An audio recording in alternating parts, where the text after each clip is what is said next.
성탄절을 앞둔 대강절 절기 가운데 대강절 마지막 주일입니다. 특별히 오늘은 성탄절을 앞두고 특별히 대강절 예수님을 간절히 기다리는 또 예수님이 이 땅에 오신다고 하는 이런 본문 중심으로 말씀을 상고하고자 누가복음 1장에 있는 본문을 선택했습니다. 현재 우리 시대를 4차 산업혁명 시대라고 부릅니다. Fourth Industrial Revolution, 4IR 이렇게 부르죠. 줄여서 4차 산업혁명 시대라고 부릅니다. 1차 산업혁명은 1760년부터 1820년 사이에 영국 중심으로 방직기, 또 방적기, 또 전기기관 이런 것들이 1차 산업혁명 시대였죠. 2차 산업혁명은 1차 대전 직전에 1870년에서 1914년 사이에 이제 미국과 독일 중심으로 전기가 개발되고 또 철강, 석유 산업 이런 것들이 중심에서 세계 경제를 이끌어갔던 시대를 2차 산업혁명 시대라고 부릅니다. 3차 산업혁명 시대는 이제 개인 컴퓨터가 시작되어지고 또 아날로그 디지털 컴퓨터가 개발되던 시기가 3차 혁명이다라고 부르고, 그 다음에 지금은 4차 산업혁명 시대다라고 이렇게 부릅니다.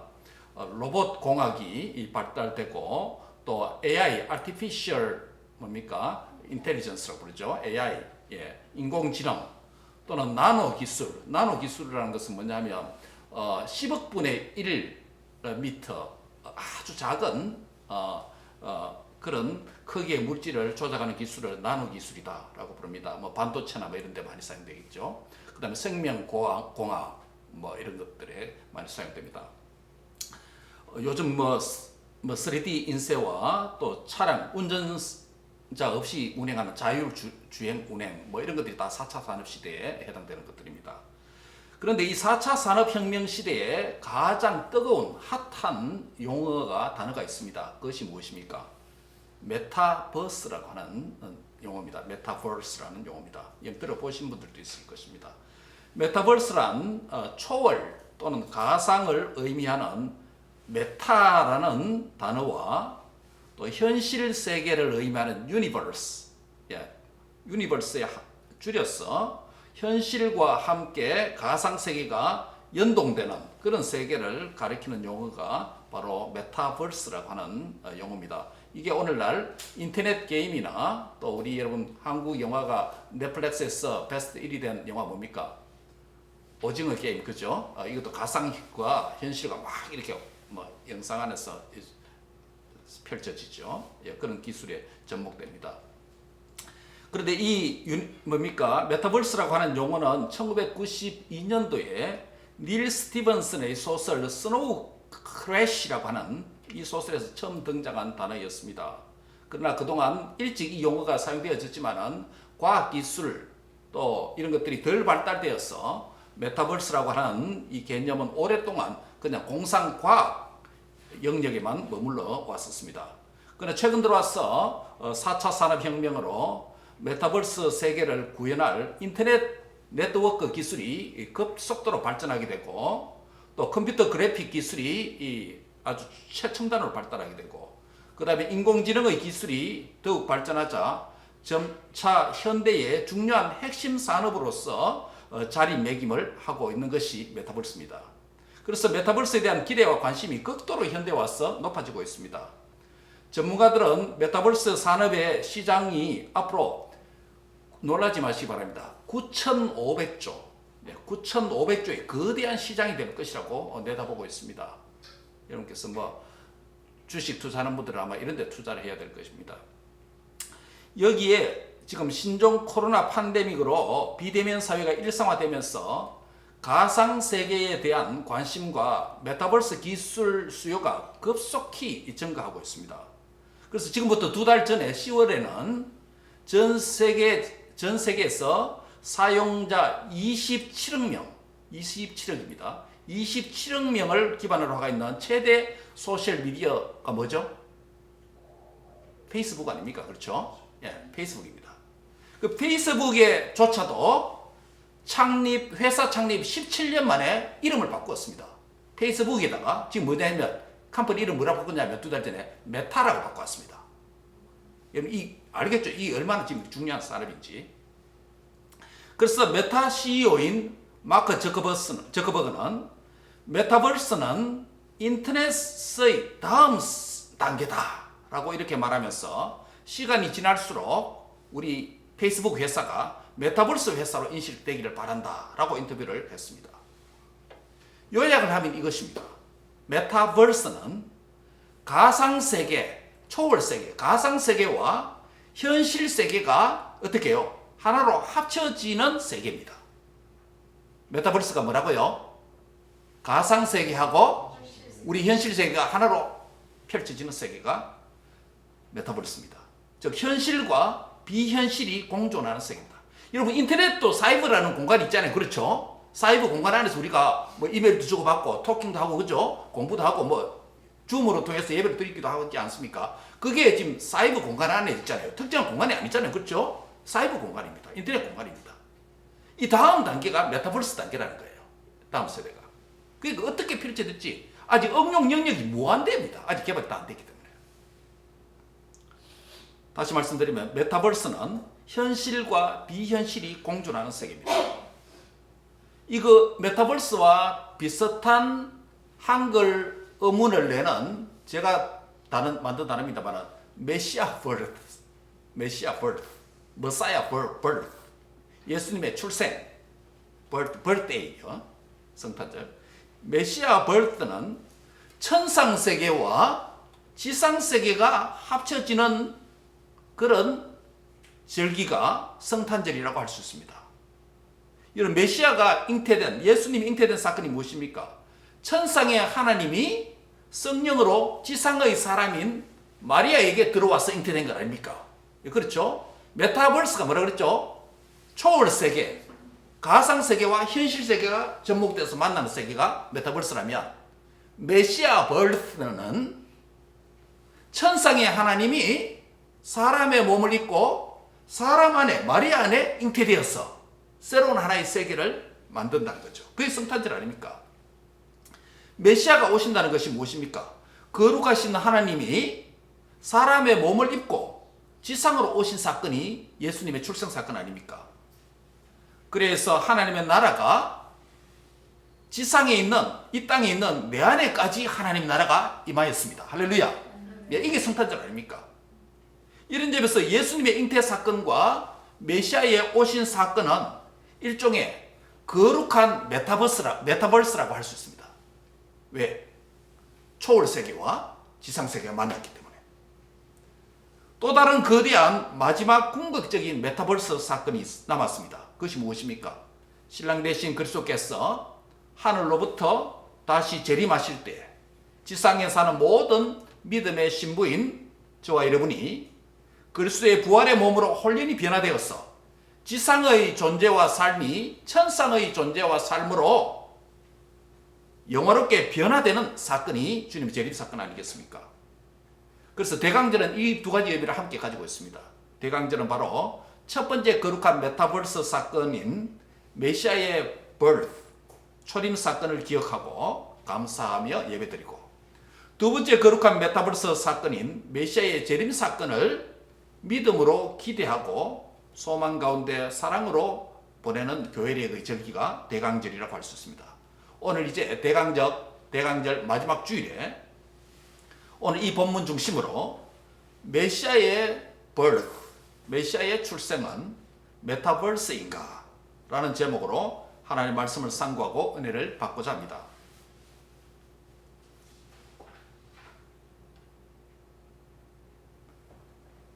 오늘 본문에 은혜를 받은 자라는 단어가 사용되고 있습니다.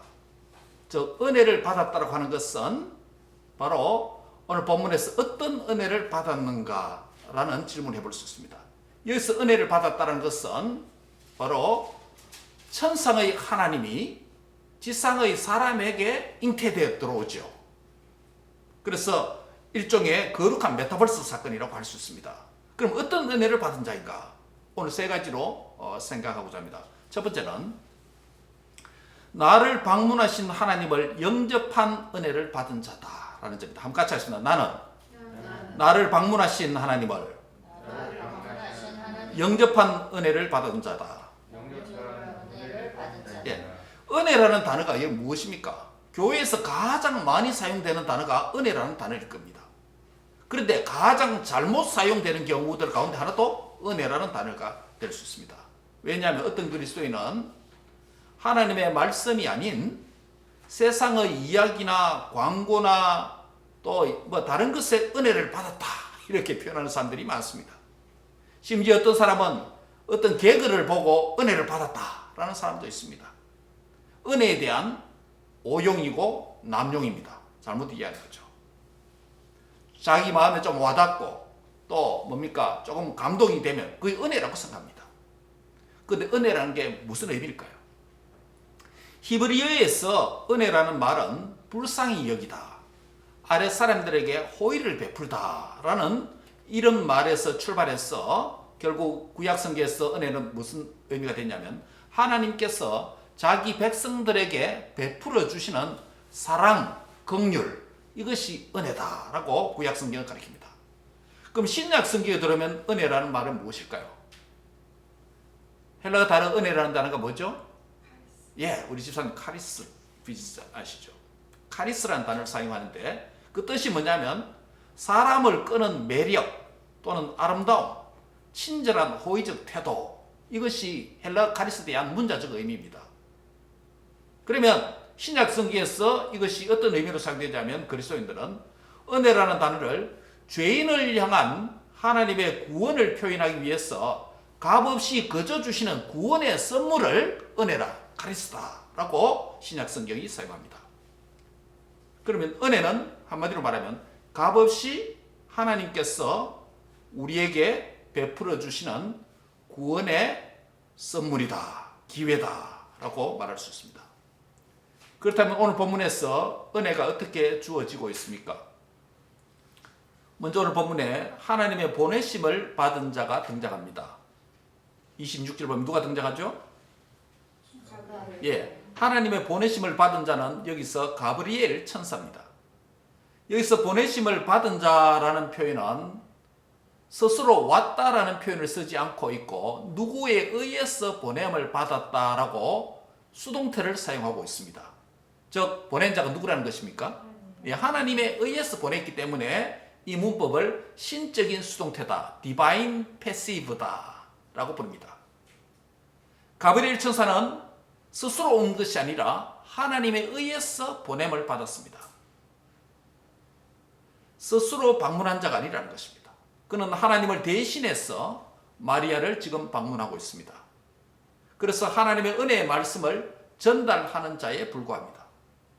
가브리엘 천사가 마리아에게 가서 첫 인사가 기록되어져 있습니다. 28절입니다. 같이 한번 읽겠습니다. 28절입니다. 시작. 그에게 돌아가기를 은혜를 받은 자여 평안할지어다. 주께서 너와 함께 하시도다. 예, 은혜를 받은 자여 평안할지어다. 주께서 너와 함께 하시도다 라는 인사를 합니다. 26절에 따르면 이때가 언제냐면 세례 요한의 출생 계시가 주어진 후에 반년이 지나서 예루살렘에서 북동쪽으로 70마일쯤 떨어진 장소인 갈릴리 나사렛이라는 동네에 가브리엘 천사가 다시금 하나님의 보내심을 받고 찾아온 때입니다. 흔히들 수태고지라고 부르죠. Annunciation, 예, 잉태한 소식을 알려주는 이 사건을 수태고지다라고 부르죠. 가브리엘은 마리아라고 불려지는 유대 땅의 10대의 한 경건한 청소년, 소녀입니다. 이 소녀에게 지금 찾아왔습니다. 오늘 본문 28절에 따르면 이 수태 소식을 전하는 천사 가브리엘이 요셉의 약혼녀 마리아에게 와서 은혜를 받은 자여라고 호칭을 합니다. 여기서 은혜를 받은 자라는 표현은 역시 아까 보냄을 받은 자가 수동태였던 것처럼 은혜를 받은 자라는 표현도 수동태로 되어 있습니다. 특별히 완료 수동태입니다. 즉 은혜를 이미 받았다는 것이에요. 이 단어는 신약 성경에서 오직 한 번만 이 본문에 사용된 아주 희귀한 단어입니다. 하나님에 의해서 은혜를 이미 받았다, 완료됐다라는 것입니다. 즉 은혜는 누구로부터 온다? 하나님으로부터 온다는 것이에요. 하나님께서 은혜를 주셔야 사람이 은혜를 어떻게 할 수 있다? 받을 수 있다라는 의미입니다. 신적인 수동태입니다. 내가 은혜를 받아야 된다, 뭐 간절한 마음은 있을 수 있지만은 하나님이 은혜를 주셔야 사람이 은혜를 받을 수 있습니다. 그것이 하나님의 선물이기 때문입니다. 마리아는 어떻게 은혜를 받았습니까?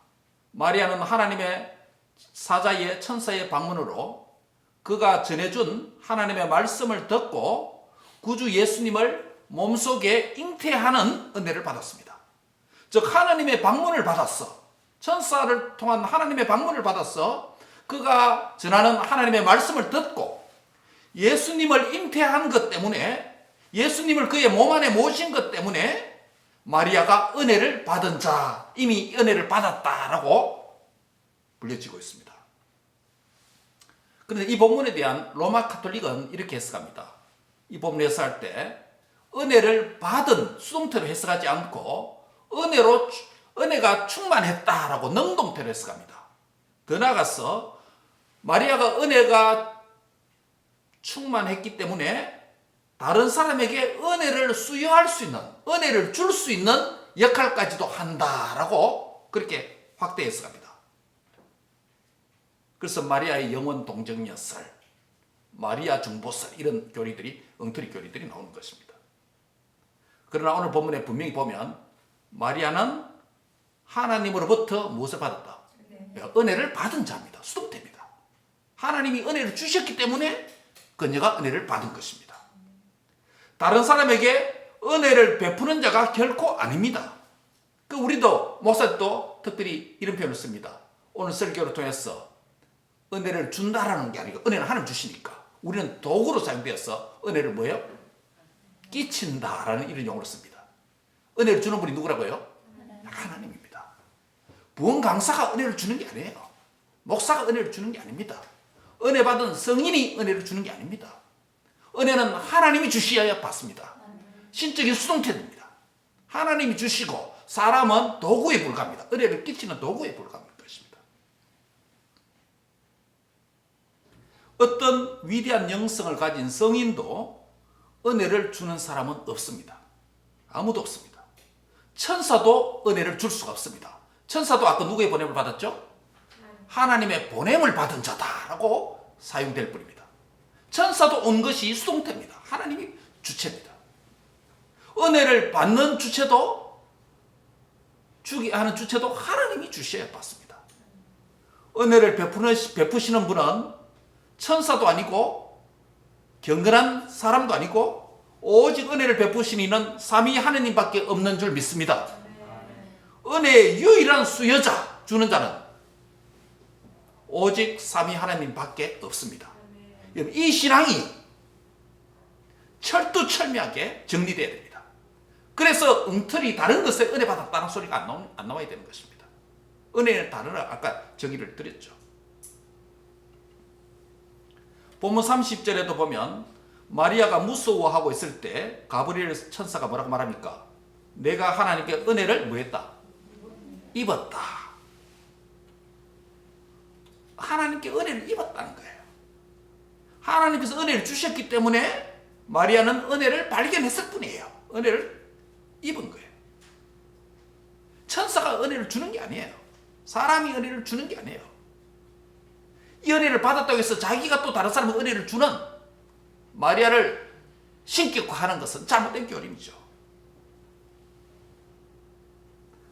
은혜를 주시는 분은 오직 누구다? 하나님이다. 사람은 하나님이 은혜를 주셔야 뭘 받을 수 있다? 은혜를 받을 수가 있습니다. 철저하게 수동태입니다. 하나님에 의하여서 은혜를 받습니다. 마치 가상세계와 현실세계가 만나서 연동되는 것을 뭐라고 그랬죠?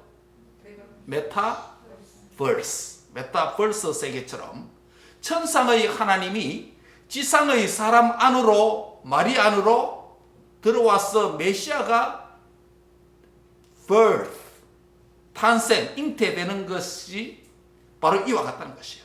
그래서 메시아를 잉태하고 출생하는 사건은 제가 거룩한 메타버스라고 부르는 이유가 바로 여기 있는 것입니다. 다시 말씀드렸어. 마리아가 하나님의 방문을 받았어. 하나님의 말씀을 듣고 자기 몸에 구원의 주 예수님을 잉태했기 때문에 그녀가 은혜를 받았습니다. 거룩한 메타버스가 이루어졌다는 것입니다. 이것이 그녀에게 주어진 하나님의 은혜였습니다. 그러므로 은혜를 받은 자는 누구의 방문을 받았다? 하나님의 방문을 받은 자입니다. 성경에서 하나님의 방문은 흔히들 집에 우체부가 방문한다든지 손님이 방문하는 것과는 다릅니다. 하나님이 구약 성경과 신약 성경에서 하나님을 방문하는 장면들을 보면 하나님이 방문하시면 방문하는 곳에 있는 사람들의 죄가 드러납니다. 그래서 그 죄가 심판되거나 또 회개함으로 회복이 일어납니다. 그리고 하나님의 방문을 받는 자는 죄 문제가 해결되어서 하나님의 구원의 은혜를 받게 됩니다. 가장 근원적이고 은혜로운 하나님의 방문 사건이 있습니다. 무엇일까요? 죄인된 저와 여러분을 위해서 사람의 몸을 입고 하나님이 이 땅에 직접 오신 성탄 사건입니다. 이 하나님의 방문하심은 죄인된 나에게까지 찾아오시고 방문해 주시고 만나 주신 하나님의 은혜로운 방문하심입니다. 하나님이 방문해 주셨기 때문에 우리가 만날 수 있습니다. 하나님께서 은혜를 주시기 때문에 우리가 그 은혜를 받은 사람이 될 수 있습니다. 마리아에게 그랬던 것처럼 오늘 저와 여러분에게도 마찬가지라는 것입니다. 방문하신 하나님을 우리가 만났다는 말은 값없이 거저 주시는 은혜를 받은 자가 됐다는 것을 가리킵니다. 즉 은혜를 받은 자는 하나님의 말씀을 듣고 구주 예수님을 영접하여서 죄사함을 받고 예수님을 나의 주 나의 하나님으로 모신 자가 되었다는 것을 의미합니다. 할렐루야. 이 마리아를 생각해 보세요. 마리아가 은혜를 받았다 이 말은 자신의 육체에 천상에 계신 하나님이 자신에게 들어왔다, 잉태됐다. 이 사건이 은혜를 받은 자가 된 겁니다. 그럼 저와 여러분에는 은혜를 받았다는 말은 무엇입니까? 방법은 다를지라도 마리아는 잉태하는 사건이었지만 우리는 그런 방법이 아니죠. 성령으로 말미암아 마리아에게 잉태되었다면 우리는 성령으로 말미암아 예수님을 영접함으로 예수님이 우리 안에 어떻게 해요? 들어오시는 것입니다. 그래서 예수님이 탄생하는 것이 아니라 우리가 예수님 안에서 거듭나고 중생하게 됩니다. 이것이 바로 은혜를 받은 자입니다. 할렐루야. 예. 마리아가 말씀을 듣고 예수님을 자신의 몸 안에 잉태한 것이 은혜 받은 자라면 그와 같은 방식은 아니지만 다를지라도 저와 여러분 안에 찾아오신 예수님을 믿음으로 뭐함으로요? 믿음으로 내 안에 예수님을 모신 자는 누구든지 뭐한 자다? 은혜를 받은 자다. 구원받은 자다. 은혜를 받은 자다. 오늘 본문 표현대로. 그러므로 마리아는 말씀을 믿음으로 아기 예수님을 자신 안에 잉태했지만 저와 여러분은 예수님을 믿음으로 내 안에 영접하고 모셔서 예수님 안에서 이제는 내 자신이 새 생명으로 태어났고 중생한 줄 믿습니다. 이것이 은혜 받은 자라는 것입니다. 이런 점에서 복음의 말씀을 듣고 예수님을 영접하여 하나님을 섬기는 성도는 이미 뭐한 자다? 은혜를 받은 자다. 과거형, 완료형이고 또 하나는 뭡니까? 수동태라는 것이에요. 하나님께서 이 은혜를 저와 여러분에게 주신 줄 믿습니다.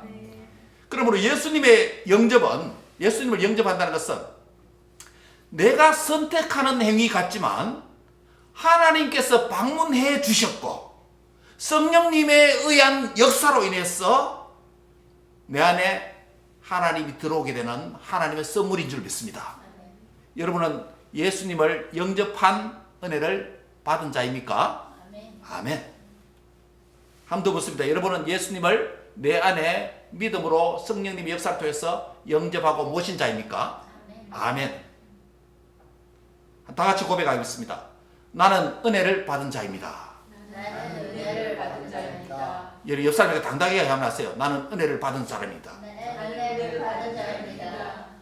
옆 사람과 경쟁합시다. 당신은 은혜를 받은 자입니다. 당신은 은혜를 받은 자입니다. 당신은 거룩한 메타버스를 경험한 자입니다. 예. 그 어떤 은혜를 받은 자죠? 예수님을 영접해서 중생한 은혜라는 것이에요. 두 번째로 나는 어떤 은혜를 받은 자입니까? 나는 어떤 메타버스를 경험한 자입니까? 나는 하나님이 함께 하시는 은혜를 받은 자입니다. 한번 같이 하겠습니다. 나는 하나님이 함께 하시는 은혜를 받은 자입니다. 예, 은혜를 받은 자여라고 했을 때 두 번째는 뭐냐면 왜 은혜를 받았냐? 무엇이 은혜를 받은 거가? 하나님이 함께 하시는 것, 이것이 은혜라는 것입니다. 본문 28절에 보시기 바랍니다. 가브리엘은 주께서 너와 뭐 한다고요? 함께 예, 함께 하시도다. 주께서 너와 함께 하시도다. 여러분, 사람이 함께 한다는 것도 든든하고 힘이 됩니다. 예. 인터넷이 없어서 어떻게 할 뻔했습니까? 우리 권사님 지난 10여 년 동안에 보세요. 인터넷 때문에 우리가 이 한국에 계신 이집사님과 이렇게 함께 서로 하는 이런 시간이 있지 않았습니까? 인터넷으로라도 함께 곁에 배우자가 있기 때문에 힘이 되고 위로가 되고 든든하죠. 사람이 곁에 있어도 함께하도 힘이 됩니다. 그러나 여기 보면 하나님이 너와 함께 하시도다 라고 말. 이게 뭡니까? 임마누엘 아닙니까? 임마누엘. 하나님이 우리와 함께 하신다. 주께서 어떤 방식으로 마리아와 함께 하신다는 것이죠? 오늘 동일 사건을 기록한 마태복음에서는 마태복음 1장 18절에 보면 예수 그리스도의 나심을 어떻게 표현하냐면 그의 어머니가 요셉과 약혼하고 동거하기 전에 무엇으로 잉태됐다? 예, 성령으로 잉태된 것이 나타났더니라고 마태복음 1장 18절에 말합니다. 그러므로 마리아는 성령을 통해서 잉태되고 성령의 능력을 통해서 예수님이 하나님이 마리아와 함께 하시게 되었다라는 점입니다. 무엇을 통해서 하나님이 함께 한다고요? 성령을 통해서. 성령을 통해서 예수님이 잉태되었으니까 하나님이 성령을 통해서 결국 마리아와 함께 하신다는 것입니다. 저와 여러분도 성령님의 역사를 통해서 우리 안에 예수님을 영접할 때 우리 안에 예수님의 영이신 성령님이 들어오신 줄 믿습니다. 이로 인해서 우리가 주님께서 함께 하시는 하나님이 함께 하시는 은혜를 받은 자의 삶이 시작되었다는 것이에요. 그래서 은혜 받은 자는 예수님의 영이신 성령님이 저와 여러분 안에 내주하셨어 성령의 사람으로 살아갈 수 있는 것입니다. 예수님을 영접함으로 저와 여러분은 하나님으로부터 의롭다라고 하는 구원의 칭의의 구원의 은혜를 받은 자입니다. 그래서 우리 안에 성령님이 내주하셔서 이제는 떠나지 아니하시고 영원토록 저와 함께 하시는 줄 믿습니다. 동행하시는 줄 믿습니다. 이 칭의의 구원의 은혜를 받은 자는 계속적으로 하나님과 동행하는 성화의 구원의 은혜를 받은 자로 살아가야 됩니다. 주님 오실 때까지. 은혜를 받은 자는 결국 하나님과 뭐 하는 자다? 동행하는 자다라는 점입니다. 은혜를 받은 자는 은혜로 마리아 안에 잉태된 예수님이 마리아 안에서 자라가시는 것처럼 우리도 은혜로 예수님 안에서 예수님과 함께하고 예수님과 동행하는 자로 점점 성화되고 자라가야 되는 줄 믿습니다. 특정한 일은 나는 예수님과 함께하고 하나님과 함께하는데 매우 익숙하고 잘할 수 있습니다. 그러나 어떤 또 다른 특정한 영역에서는 나는 예수님과 하나님과 함께하는데 상당히 멀리 떨어진 간격이 있을 수 있습니다. 우리의 삶의 모든 순간, 모든 장소, 모든 영역에서 하나님이 나와 함께 하시고 나도 하나님과 동행하는 그런 은혜로 자라갈 수 있기를 바랍니다. 은혜를 받은 자가 된 성도 여러분, 성령님은 말씀과 기도 생활을 통해서 저와 여러분과 함께 동행하시고 곁에서 도와주시고 있습니다. 뿐만 아니라 우리가 질병으로 힘들어하고 외로울 때도 하나님은 저와 여러분과 함께 하시는 줄 믿습니다. 우리가 환난을 직면할 때도 하나님은 우리와 함께 하십니다. 우리가 기뻐하고 즐거워할 때도 하나님은 우리와 함께 하시는 분이십니다. 하나님은 우리의 불확실한 남은 여생, 인생의 미래 여정에서 어떤 일이 일어날지 알지 못하는 그런 인생의 여정에서도 저와 여러분과 함께 하신다는 것을 굳게 믿으시기 바랍니다. 성령님은 우리의 나그네 삶에 필요한 지혜를 주시고 능력을 공급해 주심으로 저와 여러분과 동행하심을 굳게 믿으시기 바랍니다. 우리의 상황과 상태와 상관없이 성령 하나님께서는 예수님을 영접한 우리 모두와 영원토록 임마누엘로 함께 해주시는 줄 믿습니다. 우리에게 보내시는 말씀과 성령을 통해서 우리가 믿고 순종함으로 우리도 하나님과 동행하는 은혜를 받으시기 바랍니다. 말씀과 성령님을 통해서 하나님은 우리와 동행하시고 늘 함께 계시는 분이다 라는 것을 오늘 이 시간 굳게 붙잡으시기 바랍니다. 이 성경을 세계 여러 방언으로 언어로 번역할 때에 가장 번역하기 어려운 단어들이 성경에 몇 가지 있습니다. 그 중에 가장 어려운 단어가 뭐냐면 이 보혜사라고 하는 단어입니다. 우리 한국말로 요한복음에서도 보혜사라고 번역되어 있죠. 헬라어로는 파라클레이토스라는 단어인데요. 이 보혜사란 말은 뭡니까?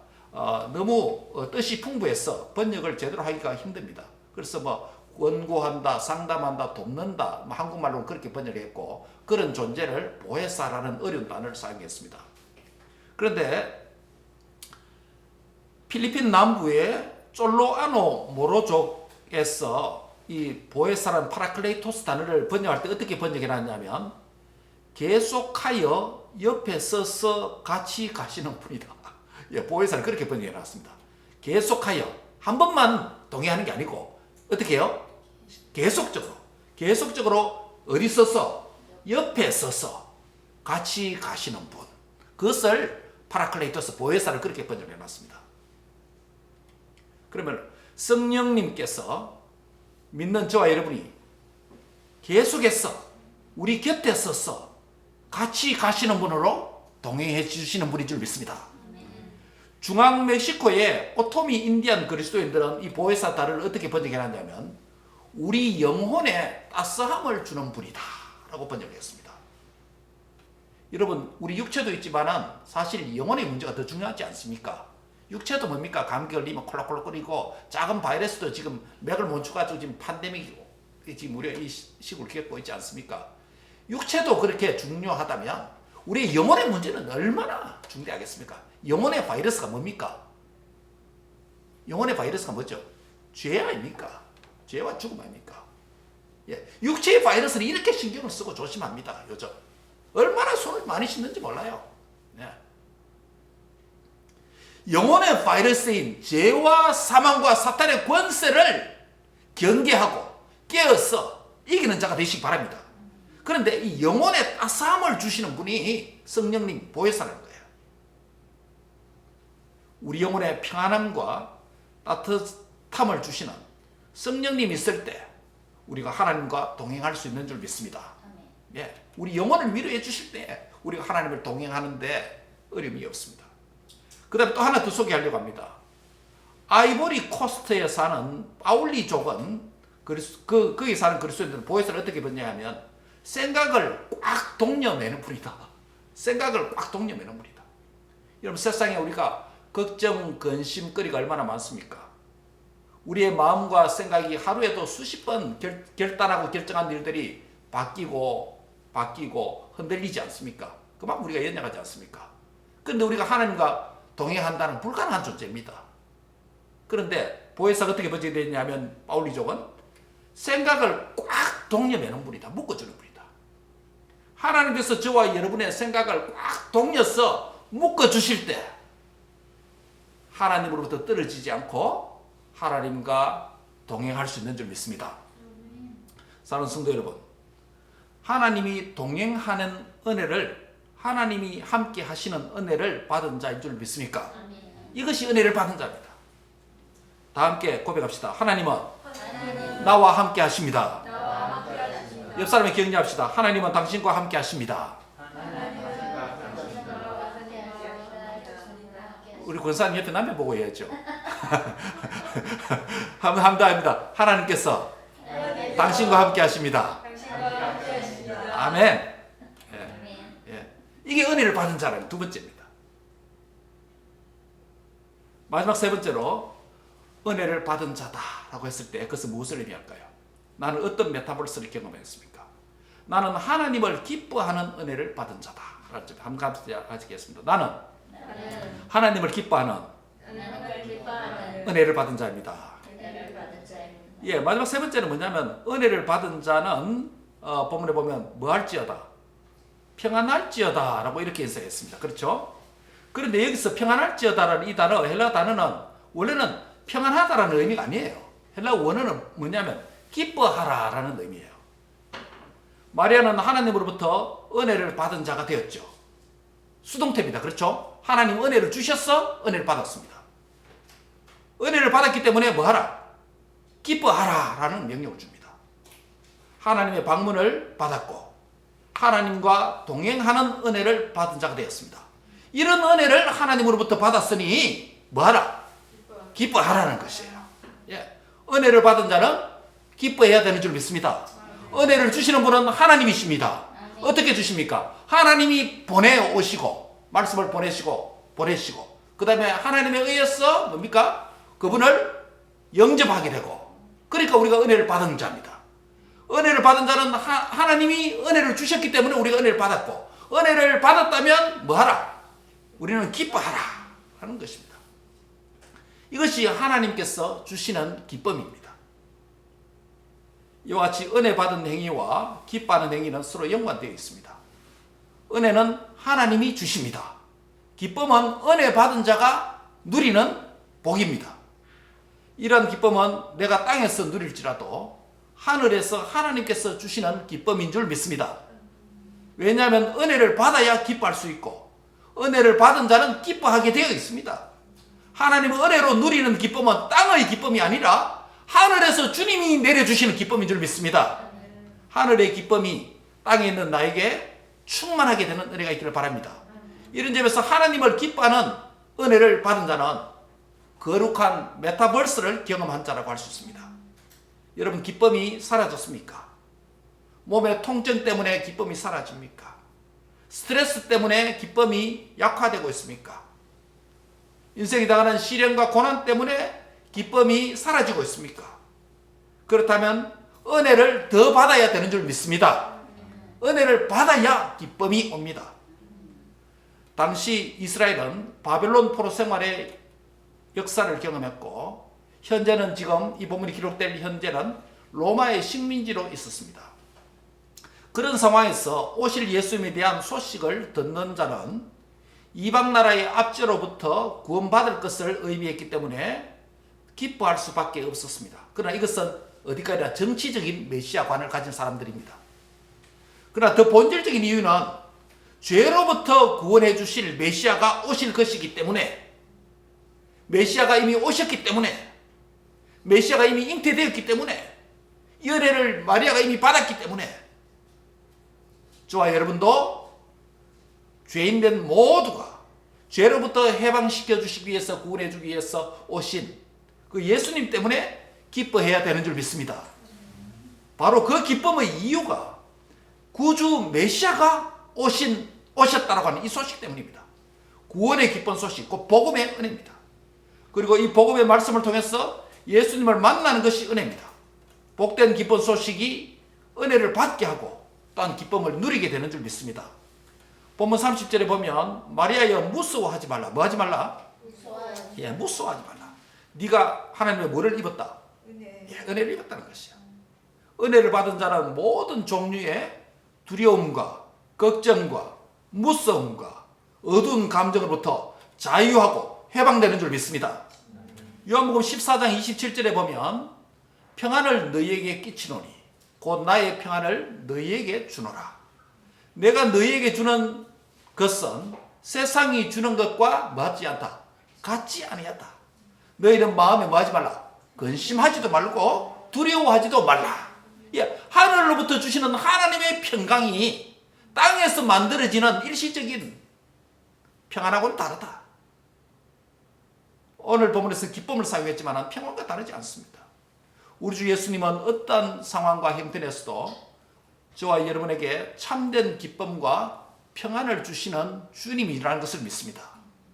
참된 기쁨과 평안은 오직 은혜를 받은 자만 누릴 수가 있습니다. 예수님을 믿고 영접하고 하나님과 동행하는 자로 사는 지상의 나그네의 삶의 여정에서 큰 기쁨과 큰 평안을 누리는 은혜 받은 자가 되시기 바랍니다. 말씀을 맺습니다. 나는 어떤 은혜를 받은 자입니까? 나는 어떤 메타버스를 경험한 자입니까? 나는 나를 방문하신 하나님을 영접한 은혜를 받았습니다. 나는 어떤 은혜를 받은 자입니까? 나는 하나님과 함께하는, 하나님이 나와 함께 하시는 은혜를 받은 자입니다. 나는 어떤 은혜를 받은 자입니까? 나는 하나님을 기뻐하는 은혜를 받은 자입니다. 나를 방문하신 하나님을 영접한 은혜를 여러분 받은 자입니까? 아멘. 여러분은 하나님이 함께 동행해 주시는 은혜를 받은 자입니까? 아멘. 여러분은 하나님을 기뻐하는 하늘의 기쁨을 누리는 은혜를 받은 자입니까? 아멘. 그렇다면 나는 지상에 살고 있으나 하나님 나라에 이미 들어온 자임을 믿습니다. 지상에 사는 나에게 하나님 나라가 이미 들어왔다는 것은 거룩한 메타버스를 경험하고 있다는 의미입니다. 그리스도 안에서 우리가 누리는 이 거룩한 메타버스는 지상에서 하늘의 생명을 풍성히 누리는 삶입니다. 이것은 가상세계와 현실세계가 결합해서 만드는 과학기술 문명의 풍성함을 누리는 그런 메타버스와는 차원이 다른 것입니다. 예수님을 구주로 영접한 성도 여러분, 말씀과 성령님의 도움으로 하나님과 동행하고 함께하는 은혜를 누리시기 바랍니다. 어떤 상황 속에서도 하나님이 주시는 하늘의 기쁨과 평안을 누리는 충만케 되는 은혜가 있기를 바랍니다. 이러한 은혜를 받은 자는 하늘의 세계와 땅의 세계가 서로 맞닿는 거룩한 메타버스 플랫폼에 들어온 자라고 할 수 있습니다. 하늘의 은혜를 더욱 충만히 받았어. 비록 땅에 살지만 하늘에 속한 자로서 하늘의 기쁨과 평안을 모든 상황 속에서 누리는 복된 은혜를 받은 성도들이 다 되시기를 주의 이름으로 축원합니다. 기도하겠습니다. 하나님 감사합니다. 인생이 내일 어떤 일이 일어날지 알지 못하고 불확실한 미래와 앞으로 인생의 삶의 여정이 우리 개인과 교회와 가정을 생각할 때 또 앞으로 이 세계가 어떻게 전개될지 아무도 알지 못합니다. 그러나 분명한 것은 하나님이 우리에게 방문하심으로 예수님을 성령의 능력으로 영접함으로 은혜를 받은 자 되게 해주심을 감사합니다. 은혜를 받은 자로서 또한 하나님과 동행하는 하나님이 함께 하시는 은혜를 받은 자가 되게 해주심을 감사합니다. 하나님을 내 안에 영접하고 또 하나님과 함께하는 사람의 은혜를 받은 자로서 하늘의 기쁨과 평화를 누리는 은혜를 받은 자가 되게 해주심을 찬양합니다.